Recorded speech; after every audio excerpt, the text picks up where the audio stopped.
Nasubukan mo na bang manguha ng panggatong? Kung hindi pa, tara, samahan mo ako. Let's go!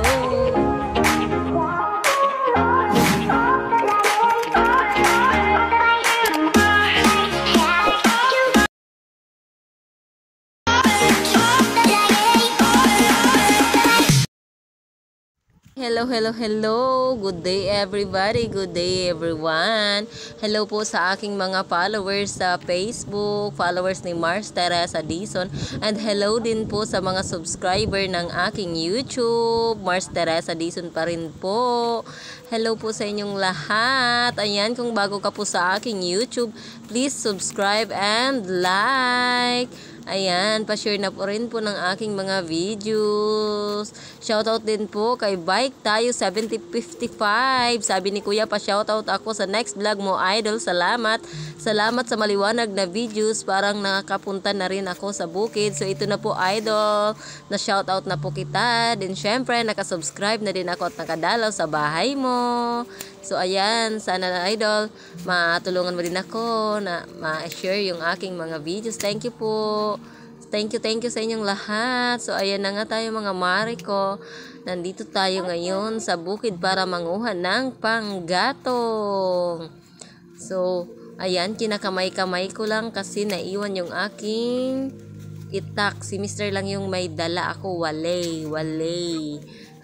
Walang dala. Kaya ayan, yung mga maliliit lang na kahoy yung aking kayang kunin. Hindi ko kaya nung malalaki.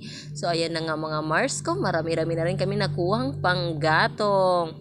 Syempre, maraming panggatong. Bigas na lang tsaka ulam yung poproblemahin. May extra din to si Coco. O ayan, sa mga nagtatanong kung kumusta na si Coco, ayan, okay na siya, naka-recover na siya. Sumasama na ulit dito sa amin sa bukid. Si Coco tsaka si Dagol, ang aming mga alagang makukulit. Syempre, nandyan din yung aking batang maliit tsaka yung aking anak na babae. Sipag ngayon ni asawa ko. Parang ibig sabihin na naman yan, pagkasipag din kasi ngayon, baka mamayang gabi niyan ay maniningil yan eh. So kayo din ba, pag nagsisipag yung asawa nyo, naniningil din ba? So ayan na nga mga Mars ko, thank you sa always na panonood tsaka pag-share o pagko-comment o pagre-react sa aking mga videos, lalo na sa Facebook, maging dito man sa YouTube. So thank you po.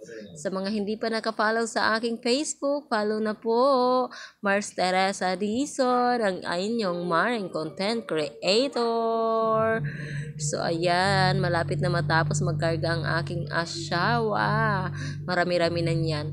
Mahigit isang buwan na rin namin niyang konsumo. Pero syempre, pag walang trabaho, mag-iimbag pa rin. Para kung may trabaho siya, wala na kaming problema. Marami na yung panggatong na naka-imbag sa bahay. Grabe, extra talaga yung paa. Yung paa ng aking videographer, naka-extra talaga maruming paa. So ayan na nga mga Mars ko, yung aming dalawang alagang makulit. Ayaw talaga yan maglakad. Sasakay talaga yan sila. Di baling dyan sila sa taas naghihirap. Si Coco nasa top load. So ayan na nga mga Mars ko. Thank you. Please like, share, and follow. Thank you. Follow for more.